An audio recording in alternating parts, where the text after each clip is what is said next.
نحمده ونصلي ونسلم على رسوله الكريم اما بعد اعوذ بالله السميع العليم من الشيطان الرجيم بسم الله الرحمن الرحيم فلما نسوا ما ذكروا به فتحنا عليهم ابواب كل شيء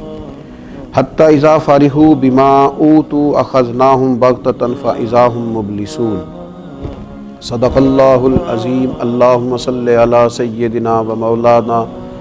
محمد معدن الجود والکرم وآلہ وصحبہ وبارک وسلم۔ حمد و صلات کے بعد دنیا میں بہت سارے لوگ ایسے ہوتے ہیں جن کو اللہ تبارک و تعالیٰ کی طرف سے آزمائشیں اس لیے آتی ہیں تاکہ ان کے دل نرم ہو جائیں، اور جب ان کے دل نرم ہو جائیں پھر وہ اپنے رب کریم کی طرف مائل ہوں، پھر وہ اللہ تبارک و تعالیٰ کی بارگاہ کی طرف رجوع کریں، وہ استغفار کریں، اپنے رب کریم کو منائیں۔ لیکن بعض اوقات یہ بھی ہوتا ہے کہ جب اس طرح سے لوگوں کے دل نرم نہیں ہوتے تو پھر اللہ تعالیٰ ایک اور آزمائش میں اپنے بندوں کو بعض اوقات ڈالتا ہے، اور یہ بہت بڑا روحانی مرض ہوتا ہے۔ لوگ یہ سمجھ رہے ہوتے ہیں کہ شاید یہ تو بڑے انعام و اکرام کی بارشیں ہو رہی ہیں، لیکن یہ بھی اللہ کی طرف سے آزمائش ہوتی ہے۔ اللہ تعالیٰ پھر نعمتوں کا دروازہ کھول دیتا ہے، کشادگی کر دیتا ہے، وسعت کر دیتا ہے، اور وہ وسعت ان کے لیے آزمائش کا سبب ہوتی ہے۔ وہ وجہ یہ نہیں ہوتی کہ اللہ تعالیٰ ان سے راضی ہے تو اس لیے ان پر نعمتوں کو وسعت دی جا رہی ہے، الا ماشاءاللہ، بلکہ اکثر اس طرح ہوتا ہے، اکثر لوگوں کے ساتھ اس طرح ہوتا ہے کہ یہ بطور آزمائش ان پر نعمتوں کی فراوانی ہو رہی ہوتی۔ ہم نے دیکھا ہے لوگ بڑے خوش ہوتے ہیں، وہ کہتے ہیں جناب بڑا فضل ہے اللہ کا، بڑا مال ہے، بڑی دولت ہے، بڑی شہرت ہے۔ ایک لمحے کے لیے رک کر سوچے، اگر تو نافرمان ہے، تیری عملی زندگی خطرناک ہے، تیرے روزمرہ کے معاملات درست نہیں ہیں، تیری تنہائی ناپاک ہے، تو جو خیر کے کام کرتا ہے اس میں تیری نیت اخلاص والی نہیں ہے، اور باوجود اس کے تیرے اوپر انعام کی بارش ہے، تو پھر یہ اللہ کی طرف سے بہت بڑی آزمائش ہے۔ پھر سوچنے کا مقام ہے کہ تو نافرمان ہے اور باوجود اس کے تیرے اوپر اس قدر وسعت کر دی گئی ہے۔ دیکھیے قرآن مجید سورہ انعام کے اندر اس انداز کو بیان کرتا ہے۔ اللہ کریم نے فرمایا فَلَمَّا نَسُوا مَا ذُكِّرُوا بِهِ فَتَحْنَا عَلَيْهِمْ أَبْوَابَ كُلِّ شَيْءٍ، جب وہ اس نصیحت کو بھول گئے جو ان پر کی گئی تھی تو پھر ہم نے ان پر ہر چیز کے دروازے کھول دیے انعام و اکرام کے دروازے ان لوگوں پر۔ حتی اذا فرحوا بما اوتوا اخذناهم بغتة فاذا هم مبلسون، اور جب وہ ان چیزوں پر خوش ہونے لگے جو انہیں دی گئی تھی تو پھر اچانک ہم نے انہیں پکڑ لیا اور وہ نا امید ہو کر رہ گئے۔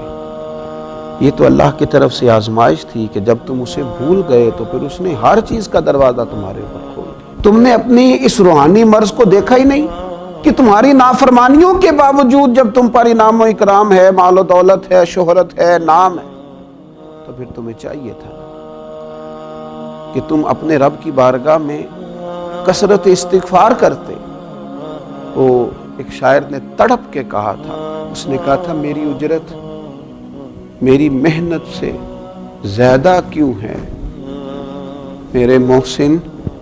مجھے تیرے احسان سے ڈر لگتا ہے۔ اتنی تو محنت نہیں ہے جتنی اجرت ہے۔ اس روحانی مسئلے کو سمجھا جائے، یہ گہری بات ہے، اس پر غور کیا جائے، کہیں ایسا نہ ہو کہ وہ مقام آ جائے جہاں خدا معاف فرمائے وقت پکڑ کا ہو، اچانک پکڑ کا وقت آ جائے۔ یہ دیکھیے مسند احمد میں حضرت عقبہ بن عامر رضی اللہ تعالیٰ عنہ کی روایت مروی ہے،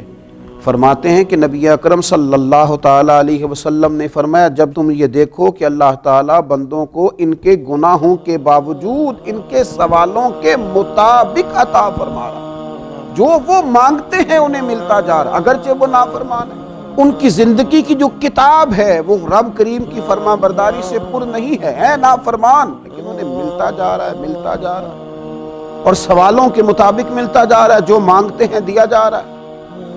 حضور فرماتے ہیں یہ صرف اللہ تعالیٰ کی طرف سے ان کے لیے ڈھیل ہے،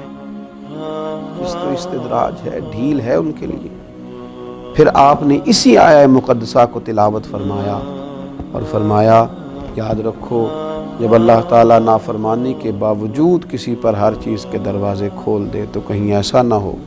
پھر اس کی پکڑ بھی سخت آئے۔